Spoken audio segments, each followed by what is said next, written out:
história de São Caetano, ela valoriza muito a presença do italiano, né, na cidade, em detrimento de outros povos que foram tão importantes quanto. Antes da chegada do italiano já havia uma história aqui em curso, uma história marcada pela presença de escravos aqui na região, tanto indígenas quanto de origem africana.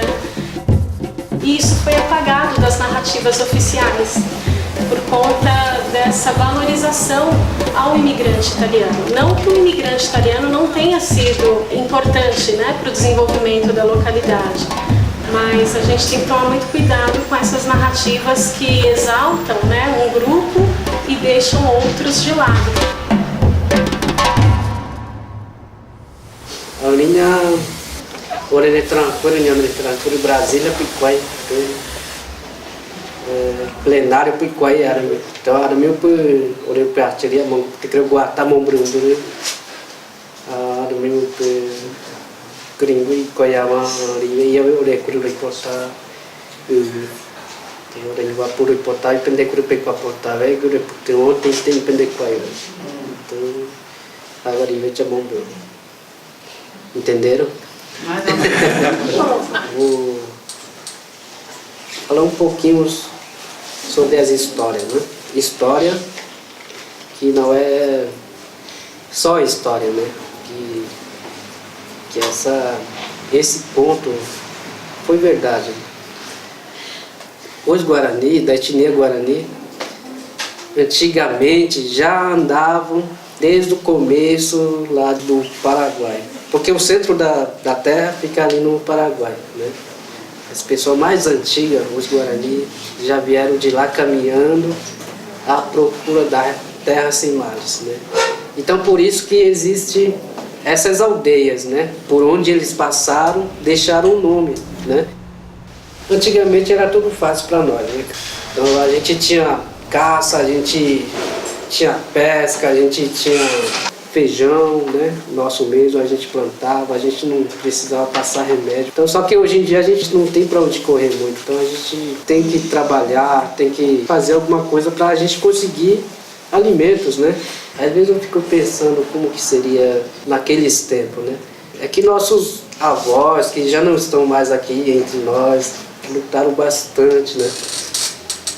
Sem saber ler, sem saber falar bem português, mas mesmo assim eles lutavam, né, para conseguir nosso território, né? E às vezes eu fico perguntando, por que os governantes não entendiam que a gente só queria a terra para viver, né?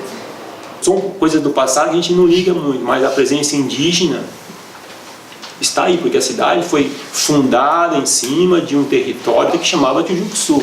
E com certeza não é português esse nome. Ou será que é? Vamos falar do caminho do Piabiru. Ele começava em Cusco, no Peru, e terminava entre o litoral norte de São Paulo e o Rio de Janeiro. Aqui no ABC Paulista, ele tomou um segundo nome, que era a Trilha dos Tupiniquim. Esses indígenas desciam onde hoje é o bairro da Fundação e subiam por algumas pequenas trilhas até ir onde seria a Estrada Velha do Mar. Se essa trilha já passava por lá e passava por hoje lugares onde nós chamamos de Estação Tamanduateí e tinha uma subtrilha chamada Trilha do Tijucuçu, que é de São Caetano, se lá em 1700 anos, quantos anos teria de presença humana aqui? O ABC Paulista tem um dos registros mais antigos do mundo de habitação de território, que é dessa nascente do Tamanduateí. E aí é uma questão que a gente trabalha que ela é física, mas ela é além do físico. Os impactos, os processos, e entre outras coisas também. Não foi a aldeia que chegou na cidade, foi a cidade que chegou na aldeia. Fora os indígenas que vieram para cá escravizados e trabalharam nas olarias. É uma característica da colonização. Chega um certo tempo, você se apodera daquilo que você acredita que é seu, você esquece que ali haviam pessoas, que o teu propósito era melhorar no âmbito de dizer que vou colonizar. Essa melhora você acha que o principal é você e você vai afastando tudo que ali já estava. Então, se não tiver a tua impressão digital, se não tiver do seu útero ali para fecundar, não serve, mesmo você sabendo lá no fundo que quando você chegou haviam pessoas ali. Essa aqui era uma fazenda. Essa fazenda São Caetano, ela era, vamos dizer assim, administrada pelos beneditinos. Esses beneditinos, não é porque eles eram beneditinos que eles não tinham escravo. Pensem vocês, a mão de obra oficial para muitos séculos é escravizada. Os beneditinos tinham seus escravos e seus indígenas. Por quê? Para fazer as compras deles, para ir até o pátio do colégio, que era a cidade de São Paulo, esse intercâmbio para a Baixada Santista, que era a cidade da área do Porto, para fazer essa troca de mercadoria, São Caetano fazia parte da rota. São Caetano, São Bernardo. Mas o que é interessante, né, registrar é que os beneditinos aboliram a escravidão em todas as fazendas da ordem em 1871. Então, alguns anos antes aí da abolição, né? Graças a um fato ocorrido aqui em São Caetano, na fazenda de São Caetano. Parece que houve uma espécie de revolta, de rebelião dos escravos, e isso foi decisivo para que os beneditinos decretassem, né, o fim da escravidão. Então a gente pensa, aquela negrada toda forte, danada, não reagia. Reagia, claro que reagia. Lá atrás, os meus ancestrais já fizeram isso. Já se lascaram, já sangraram, já morreram. Então ele vem oriundo desses escravos que aqui estiveram e que a gente não tem o final da história. A gente não sabe depois como foi passado isso em termos para as famílias italianas. Então foi desmembrado, mas a gente não tem conhecimento que se essa família de escravos e ex-escravos sumiram, vamos assim dizer, dispersaram, né? Isso não é comum, isso não é normal, mas acontece muito com a classe não abastada. Ela tem dificuldade de ter essa documentação. A data oficial, né, do aniversário da cidade é o 28 de julho. Essa data ela faz referência à chegada dos primeiros imigrantes italianos ao então núcleo colonial de São Caetano. Só que quando a gente fala em fundação, em aniversário, a impressão que dá é que não existia nada antes da chegada dos italianos, né? Mas isso é um engano. Quando os italianos chegaram a São Caetano, a região já tinha esse nome. E era uma fazenda de produção oleira, ou seja, uma fazenda que produzia telhas, produzia tijolos. Então São Caetano tinha um único objetivo nesse período, que era fornecer produtos agrícolas e fornecer também cerâmica. Né? Lembrando que o Rio dos Meninos aqui, que passa aqui perto, não sei se vocês conhecem, era a base, era a matéria-prima da produção da cerâmica, da argila, enfim, que abastecia, exatamente, São Paulo. Então, parte da construção do centro de São Paulo, se pegar o Museu do Ipiranga, o Mercado Municipal, foi construído a partir da argila, da cerâmica, transportado pelo rio Tamanduateí. Os negros que moravam em São Caetano, que era por conta dos monges de São Bento e tal, eles vão ser excluídos por quê? Porque eram escravos, ou viviam em situação de escravidão. A história da Argentina com o negro é bem parecida com a história de São Caetano, entende? Então, ao final da escravidão, não houve apenas a libertação do negro, houve a libertação do negro e um passa fora. Você quer ser livre? Então você vai ser livre de longe, porque aqui você não vai poder ficar.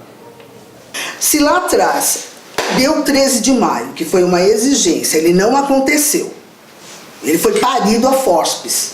Aí na última hora a criança não tinha para onde ir, mete o povo preto da senzala lá para fora. Aí nós somos com o quê? Será que se a gente tivesse tido um respaldo como houve, os convidados para virem e receberam passagem, terra, indenizações, para não dizer outras coisas, nós estaríamos, pela miscigenação ou não, dentro desse formato? Até pouco tempo atrás existia uma questão na sociedade chamada de embranquecimento social. Tem que embranquecer a minha família, que é para sofrer menos preconceito. Então o que acontece? Você casa o seu filho, vai misturando as famílias, blá, blá, blá, blá, blá, e por conta disso os seus netos vão ficando mais ou menos da minha cor assim e tal. Então São Caetano a gente tem, sei lá, quando eu vi, não sei quanto está agora, mas eu vi que tinha 7 mil negros na cidade e tal. A gente não vê os negros em São Caetano, são muito poucos. Então essa questão da cidade, para ter status, precisa ter uma colônia de um país europeu. eu imagino que tenha provocado essa mudança para não se ter as questões negras tão evidentes como a gente imaginaria e gostaria que tivesse também. E quantos de nós somos permitidos ouvir a memória de outras pessoas que não uma pessoa mais velha, estudada, escolarizada, branca em geral, que é a imagem do escritor que a gente tem? A gente acha que as nossas histórias não têm valor. O que tem a minha história de valor? Todas as histórias são importantes. Acontece que nós somos estimulados, ensinados a pensar que só algumas histórias importam. Então perceber a potência dessa memória, que é uma memória em que ela é sujeito, não é uma memória em que ela cala, escuta aquilo e fica em silêncio.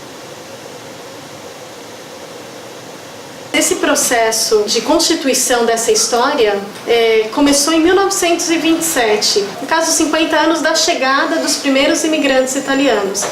E houve toda uma mobilização aqui na cidade para exaltar o italiano fundador. Então, a partir daí, uma memória se torna hegemônica, né? Passa a predominar, que é a figura do imigrante italiano, o herói fundador. E quando uma história ela é posta dessa forma, né, de uma forma bem tradicional, a impressão que dá é que eles já vieram numa condição já acima, num patamar acima. Não, mas eles vieram como povo mesmo, né?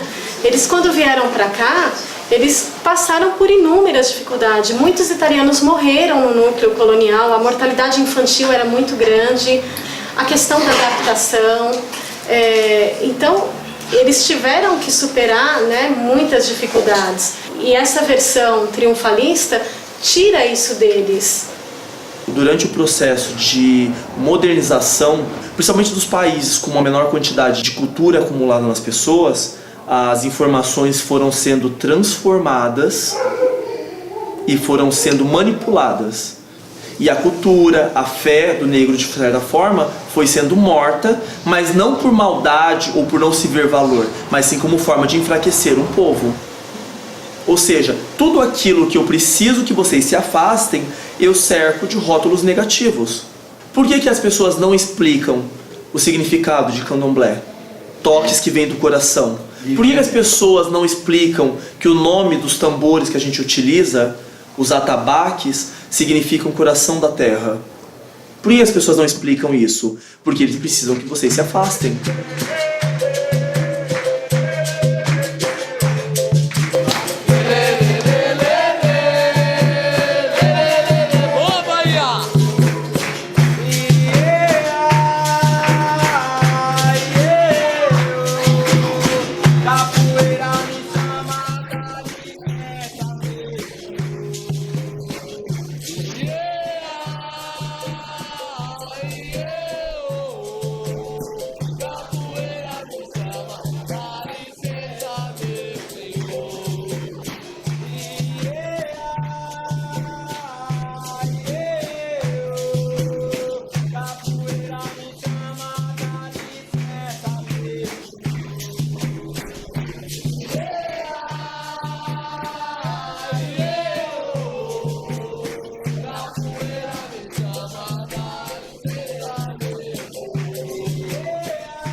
Na época em que a justiça não nos protegia, a gente tinha que se proteger através de palavras. Tinha um canto, dizia assim, no dia 13 de maio, louvando a Nosso Senhor, porque 13 de maio se comemora o fim da escravidão. No dia 13 de maio, louvando a Nosso Senhor. A negada estava no terreiro quando o inimigo apontou: samba, negro, e a inimizade não vem cá, porque se vier, vai apanhar. Samba, negro, e o desamor não vem aqui, porque se vier, vai apanhar. Quando a polícia chegava, os negros transformavam esse canto e diziam: samba, negro, para branco não entrar, porque se vier, vai apanhar. E ali foi se construindo a ideia de que a capoeira é uma coisa violenta, tanto que até hoje ela não foi aceita como esporte nacional. A capoeira ela é uma luta disfarçada em dança. Os negros criaram a capoeira para se defender, né? Então, capoeira é a imagem que foi criada do capoeira do negro vagabundo. Então, se a pessoa estivesse numa roda de capoeira, ela era vagabundo. Ainda bem que hoje não, hoje é algo cultural, né? Então, algo bem melhor de se viver, mais fácil de praticar. Você quer aprender uma música, né? O negro tá vadiando, deixa o negro vadiar. Seria, o negro está jogando, deixa ele jogar. O negro tá vadiando, deixa o negro vadiar. Oi, vadeia, vadeia, vadeia, negro, deixa vadiar.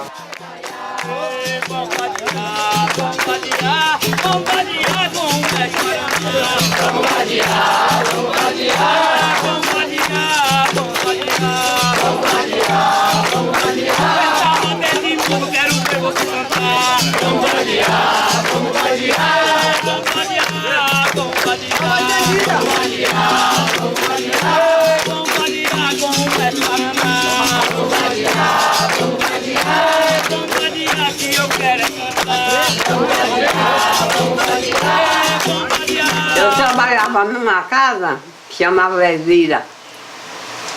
Trabalhava noite e dia para fazer linguiça. Era rodar aquela máquina com a mão para encher. E ela me pagou e não quis pagar para minha filha. Eu falei, olha, ela trabalha mais do que eu, porque você não quer pagar ela, não pago. Não pago, e se você pegar teimar, eu vou chamar a polícia. Eu não conhecia ninguém ali. Eu digo, tá bom, minha filha. Nem da polícia, porque tinha visto. Ela disse que ia chamar. Eu digo, ah, meu Deus, para onde é que eu vou? A primeira casa que eu encontrei foi dessas pretas. Eu digo, ô senhora, eu estou aqui, estou na rua, com essas duas crianças, e não tem onde ficar. A senhora, eu pago uma noite para a senhora, de nós manter aqui. Ela disse, pode entrar. Você vê como é diferente do tempo de hoje, né? Então, pode entrar. Um colchão velho de capim, meu filho, que até furava as costas da gente. Pôs aquele lençol velho por cima e nós aí amanhecemos. Aí, no outro dia, eu limpei a casa dela, varri, lavei a roupa, lavei a louça, fizemos comida. Eu estava com 80 mil reais que eu tinha recebido da casa da minha patroa. E aí ela gostou, disse, ó, fica aí até a senhora arrumar um serviço ou arrumar uma casa. A escravidão no país acabou há pouquíssimo tempo em relação a outros países. Então a gente está o quê? 100 e poucos anos aí de uma abolição. É muito recente. Então toda essa carga de escravidão, ela continua com a gente até hoje trabalhando na cultura. Ainda tem esse resquício pós-escravidão, esse resquício da capoeira ter sido criada por descendente de povos africanos. Tá? Para mim não é pejorativo, é um lado positivo. Mas infelizmente a nossa sociedade aqui, como qualquer lugar, a mentalidade de alguns ainda é muito atrofiada. Como vou desatrofiar isso? Com cultura, com bate-papo. Então se é uma palavra tal, se é uma cultura tal, por que não respeitar? Quanto menos informação, menos conhecimento, menos saberes, mais fácil eu te convencer. Mais fácil você ficar de joelhos e eu meter o chicote em você. Através deste documentário sobre a vida de São Caetano do Sul, e orgulhosos por terem também nascido nesta terra, que é um legítimo orgulho do Estado de São Paulo, por tudo de bom e de grandioso que tenham realizado, o fazem no intuito de homenagear a todos os habitantes que são os obreiros de São Caetano do Sul. Este documentário foi feito já há algum tempo. Convém mesmo adiantar aos espectadores que, por certo, notarão variadas modificações nos diversos trechos que estamos focalizando, e naturalmente devida à sua marcha de constante progresso. É assim São Caetano do Sul, que dia a dia vai se modificando, com novos prédios, novas indústrias, novas fábricas, novas escolas e sempre novas esperanças de melhores dias. É pouco contado, inclusive, né? Essa parte de São Caetano, porque geralmente quando se fala de São Caetano, fala do segundo momento, a partir dos anos 20, né? Quando começam a chegar o quê? As indústrias. Né? Então, a partir do momento que chegam as indústrias, né? A construção da estrada de ferro, a ferrovia, né? São Caetano, assim como todo o ABC, ele vai começar a se industrializar, né, com a chegada aí da família Matarazzo. Provavelmente vocês devem ter parentes, amigos, né, conhecidos que já trabalharam em algum setor da fábrica Matarazzo. No primeiro momento, São Caetano era um distrito de São Bernardo. Daí, num segundo momento, pertenceu a Santo André. Daí foi quando houve o movimento autonomista. Então, a população tinha a opção de votar no sim, que seria a autonomia política de São Caetano, ou seja, se desvincular de Santo André, ou continuar tudo do mesmo jeito, São Caetano pertencendo a Santo André. Então, houve a vitória do sim, a população optou pela autonomia, né? E foi uma vitória esmagadora. Mas, para além desse fato, o município de São Caetano nasceu no dia 24 de outubro, é interessante a gente fazer essa análise das forças, né, que estavam no cenário na época. O movimento autonomista ele foi um marco não só por conta do surgimento do município de São Caetano, mas porque rompeu com a estrutura meio oligárquica, né, vigente na região. Tinha os flaquers que comandavam toda a política na região, né, que era de Santo André. Tinha também o grupo de São Bernardo, do prefeito Saladino, e o sucesso do movimento autonomista ele foi ditado por esse poderio econômico de São Caetano. Porque São Caetano era a galinha dos ovos de ouro de Santo André, né? Porque as indústrias que a gente tinha aqui, né, na cidade, a prefeitura de Santo André arrecadava muito dinheiro, né, a partir dessa produção industrial. Só que São Caetano era sempre deixado em segundo plano, né? Não havia rede de esgoto, né, de saneamento básico, iluminação pública, poucas escolas. Então houve um rompimento com esse segmento, né, com esse grupo político que exercia toda uma influência na região. São Caetano do Sul, o príncipe dos municípios, conta com mais de 265 fábricas, empregando cerca de mais de 14 mil operários e produzindo a estupenda soma de 2.300.000 cruzeiros. Lá atrás tinha que São Caetano era coberto de fábrica. Que eu lembro, tem a cerâmica, a Matarazzo, a ZF, que eu lembro muito bem, né? E a gente andava muito lá no centro, quando era antigamente. E tinha e as fabriquinhas pequenas, que agora de nome não vem à cabeça. São Caetano, em 1950, era uma cidade essencialmente industrial, predominantemente industrial. Tinha muitas indústrias aqui, né? Então tínhamos um parque fabril muito grande e isso atraía, né, os nordestinos e pessoas vindas de outras regiões do Brasil. A presença nordestina foi maciça em São Caetano. E eles nunca apareciam nas narrativas da história aqui da localidade. Sempre em segundo plano, sempre eu ouvia falar dos imigrantes italianos. Eu nasci em Itabaiana, Sergipe. Eu nasci em Salvador, na Bahia. Eu nasci em Paulistana, Piauí, estado do Piauí. Eu nasci em Alagoas. Nasci no Piauí, nasci em Natal. Eu nasci em Itabaiana, Sergipe. Eu nasci no Pernambuco. Eu nasci no Crato, Ceará. Eu nasci em Recife. Eu nasci na Bahia. Eu nasci na Bahia. Eu nasci em Pernambuco. Nasci no Piauí. Nasci na Bahia. Eu nasci em Cipó, na Bahia. Eu nasci no Piauí. Eu nasci na Bahia. Eu nasci em Ceará, Nova Rússia. Eu nasci em Pernambuco. Eu nasci em Vitória da Conquista, Bahia. Eu nasci na Bahia. Nasci na Bahia. Todo mundo conhece Coco de Embolada? Vamos lá. Eu vou pegar para a gente fazer um cântico rapidinho, só para quebrar o gelo um pouquinho. Quem sabe, quem chegou quiser falar também, vamos juntos.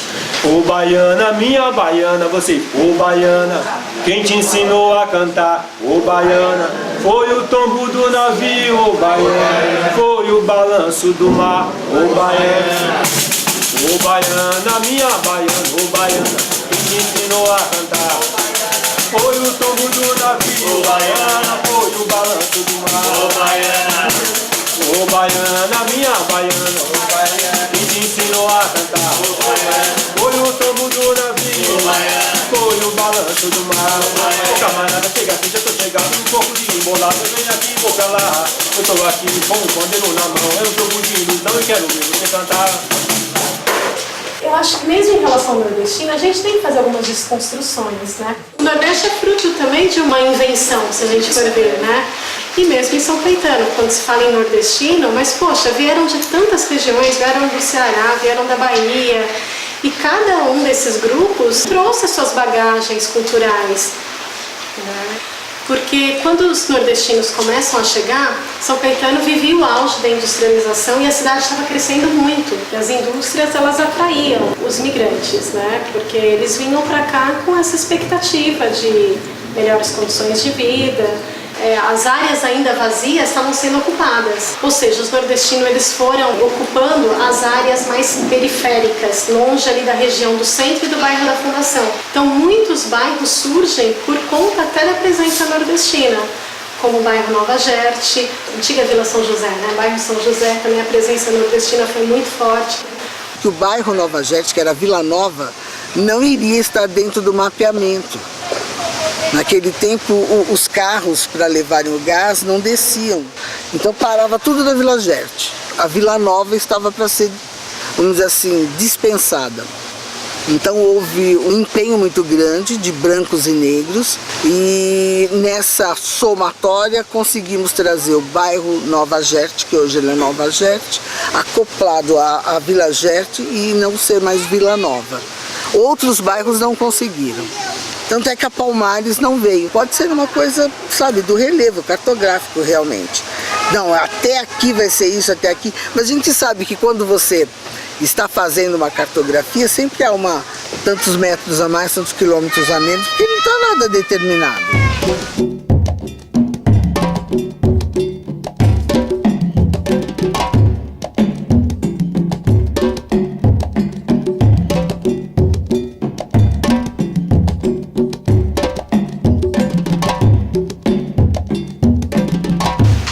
Muitos padeiros nordestinos, motorista de ônibus, médico, de tudo tem um pouco. E todos vieram para cá para ter uma vida melhor.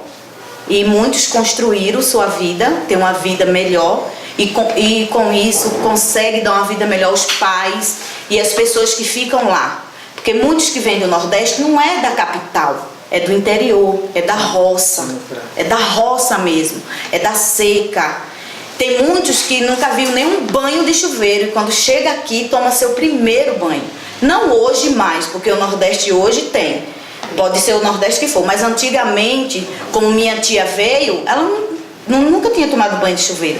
Quando chegou aqui, ela tomou um banho de chuveiro quente, ela, nossa, ficou, sabe? Então, assim, muitos vêm para melhorar a sua vida, muitos não conseguem. Num primeiro momento, eles ficam alojados em pensões. Tinham pensões só de nordestinos aqui em São Caetano. Hey. A vida tava tão boa, porque mandou me chamar. Embora. A vida tava tão boa, porque mandou me chamar.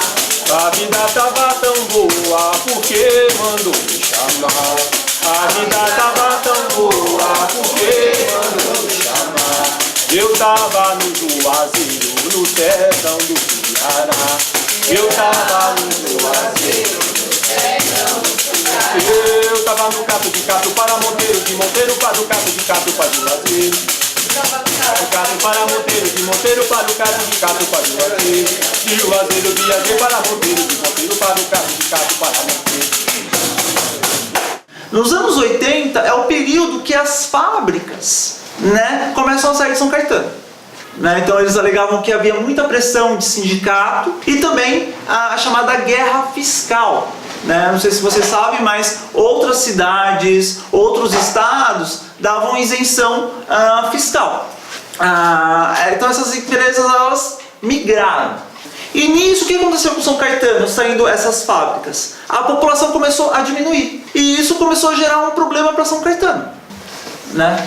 E eles pensaram que vamos colocar moradias populares, como o CDHU.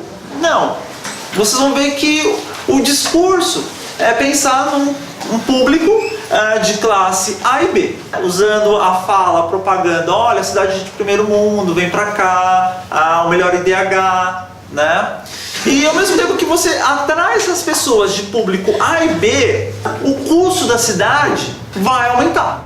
Ao mesmo tempo que você tem uma área super valorizada, aquelas pessoas que não têm condições, para onde elas vão? Vão embora, né? Então é uma cidade ao mesmo tempo que ela atrai um público, ela expulsa outro público.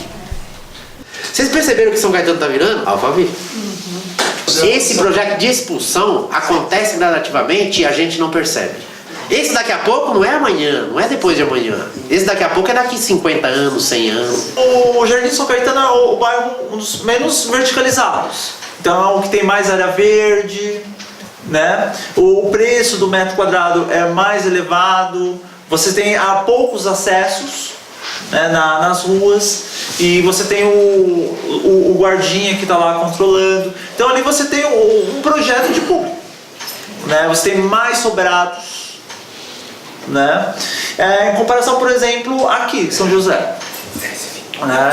Então você, analisando o projeto urbanístico, é de expulsão, de elitização do espaço público e a privatização do espaço público quando você, ao mesmo tempo que você paga um imposto para a segurança pública, você está pagando um segundo segurança para controlar as passagens. Ali não era valorizado. Antigamente dava para se comprar terrenos aqui, entendeu? Porque não era caro. Isso lembra muito algumas cidades da Roma Antiga, né? Você fecha, cria os muros, né? As pessoas para vigiar, controlar quem entra e quem sai, né? Então você tem um fenômeno que é o capital apropriando do espaço público. Então, quando a gente fala que o capital se apropria do espaço público, isso demanda um discurso, precisamos privatizar, precisamos controlar, colocar as câmeras de filmagem e tudo mais. Então, provavelmente vocês devem ter ouvido falar ou já presenciaram situações do tipo, antes a gente brincava na rua, hoje as crianças brincam onde? No playground do condomínio. Eu moro em São Caetano há 47 anos. Esse mês, 48, eu faço. Eu gostava muito de brincar ali no rio, que é o Córrego dos Meninos. Ali antigamente era um rio limpo. Então eu e meus irmãos, a gente brincava muito ali. E um lugar que a gente nadava aqui, que não tinha clubes, a gente ia pro Cerâmica, onde é agora o Chico Mendes. Antigamente lá era um terrenão, um espaço que foi inundado. Só que ele era muito perigoso para nadar. Só que a gente, criança teimoso, né? A gente ia pra lá. Não tinha assim grades. As casas não tinha portão. Era murinho baixo, um vizinho se dava com o outro. Carrinho de rolemã, descer a Rua da Paz, ali pra gente era uma diversão, entendeu?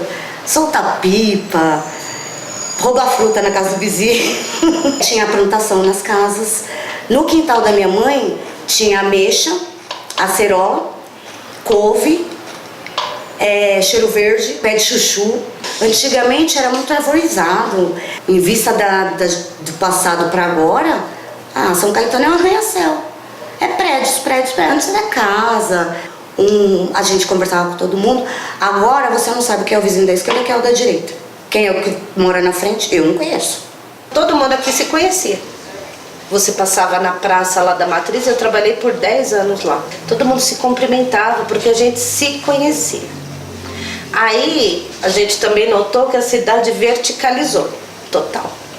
Todo mundo queria comprar um apartamento em São Caetano. Então as coisas mudaram muito. Aqui chega a ter até preconceito de bairro. Eu moro na Fundação. Moro na Prosperidade, ou eu moro lá na Baixadona, ali na Nova Gerde. né? É diferente do pessoal que mora no Santa Paula, no Barcelona. Eu moro na Rua Silva, queria falar um pouquinho. É uma rua que é muito discriminada por São Caetano, né?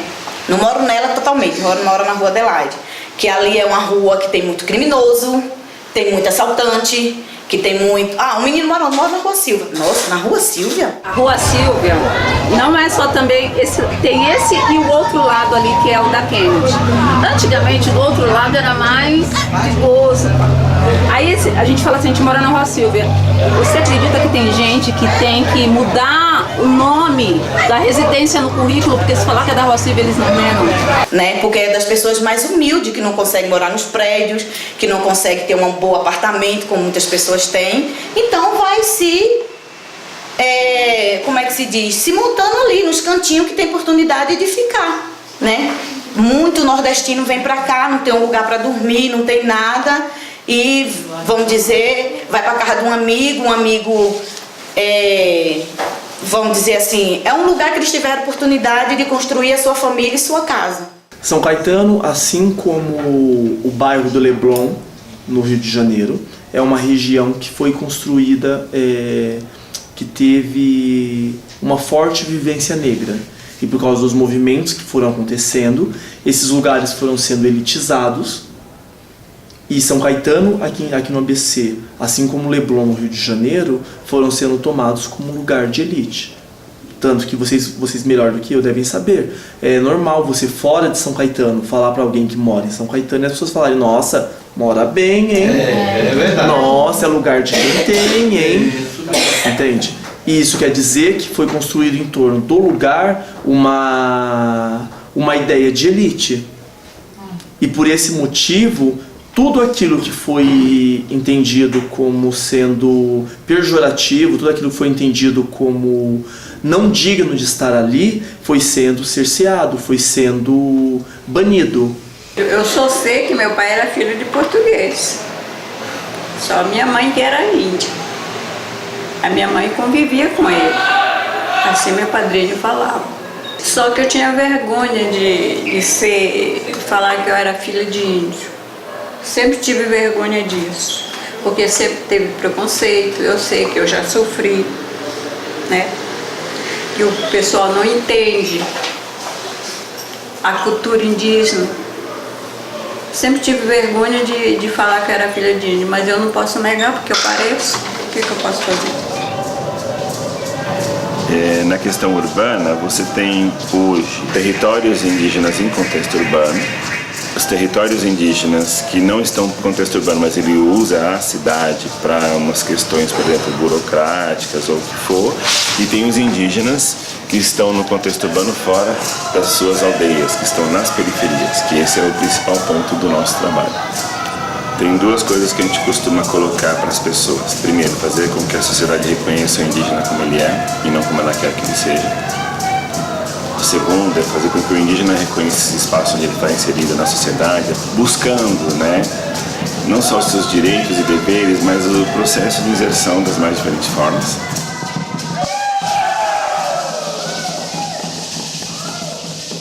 As pessoas falam que a Silvia Vila Gerte é onde tem o maior número de negros. Sim, tem. E isso é legal, por quê? Mas só que bairro São Caetano. Eu tenho uma amiga que mora no São Caetano, toda tal, branquinha tal. Aí eu falo, moro na Silvia. Ai, Santa Senhora na Silvia. Eu falo, moro. Se você quiser ir lá, é só chegar aqui, entendeu? Então assim, mas não é essa a questão, é o bairro Vila Gerte, São José, Prosperidade, Fundação. E uma coisa que eu vou falar pra vocês, gente, a maioria que moramos aqui, nós não pagamos aluguel, porque ou mora em cada herança de avós, alguma coisa assim. Porque se fosse para pagar um aluguel aqui, eu falei com a minha mãe, a gente não tá aqui. Antigamente a concentração de negros era até maior aqui em São Caetano, mas como é muito alto o custo do aluguel, muita gente foi. Toma a linha do trem como uma referência. Se você sai para um lado da linha do trem, você tem uma realidade. Se você sai do outro lado da linha do trem, você tem uma outra realidade. Porque a linha do trem foi tomada como progresso Então ela foi entendida também como uma delimitação. Quem está para um lado da linha do trem é perrapado, é lascado e não está pobre, é pobre. Essa cidade é uma cidade elitizada, né? Mas São Caetano esquece que tem pobres aqui também. Nós somos, né? Pessoal, nossa, vocês moram em São Caetano? Eu falei, gente, eu moro em São Caetano, mas eu sou pobre, tá? Eu não sou da nova elite aí, não. Sou pobre. Eu combinei com a professora Vanessa que hoje eu chegaria aqui por volta das 8 horas. Mesmo ela me dizendo que vocês só estariam livres às 9. E eu não consegui chegar às 8. Eu cheguei agora, quase às 9. Porque para sair da minha casa e chegar até aqui, eu tive que chamar o Uber 4 vezes. Observação, eu moro no centro de São Caetano.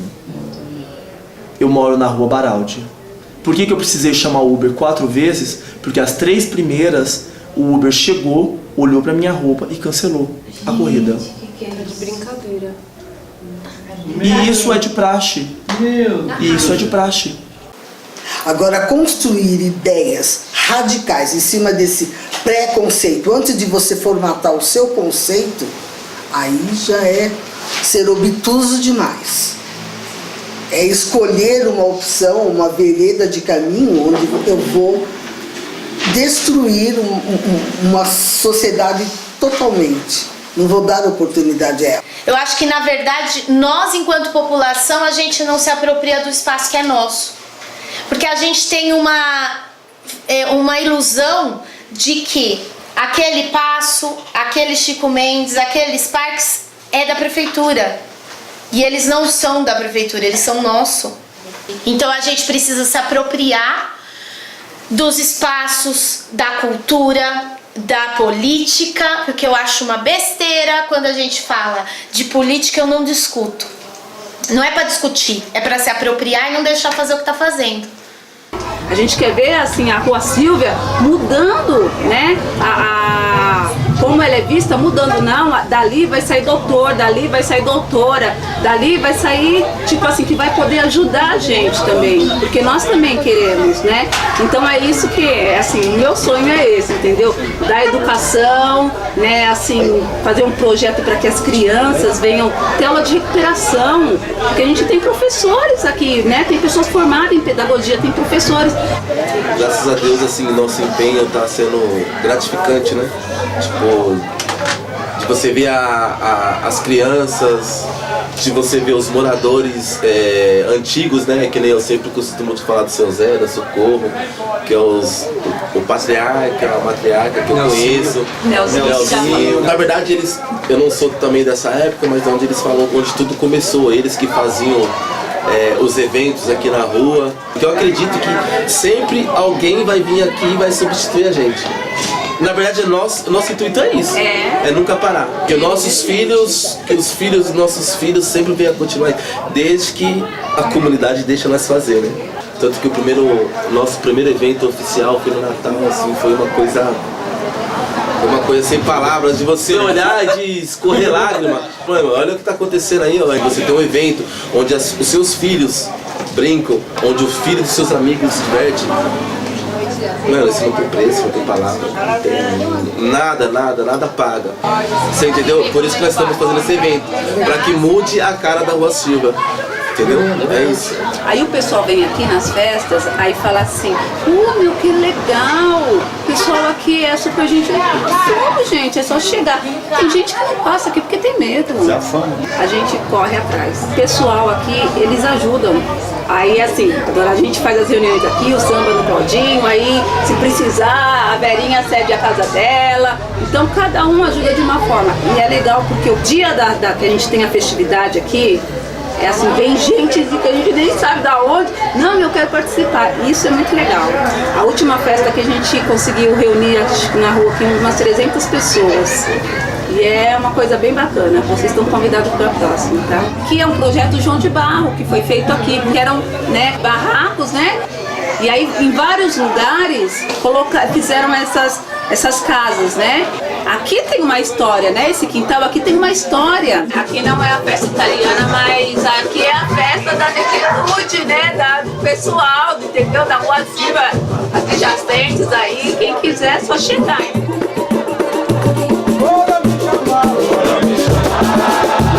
Eu estou aqui.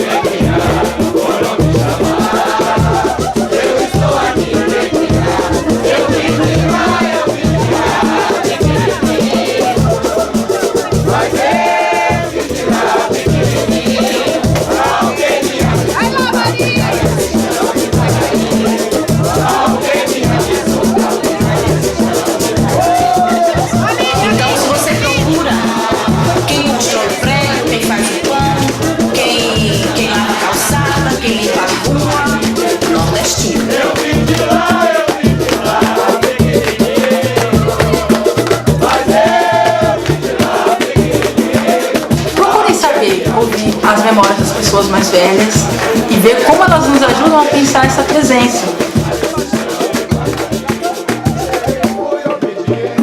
Então, a discriminação é você que sente, você que filtra, você que busca meios de sair daquilo. Não deixa pisar em você, tá? Nós somos uma miscigenação, então aceitem, tanto negros aceitem, quanto brancos aceitem, quanto indígenas aceitem. Aceitem, dói menos.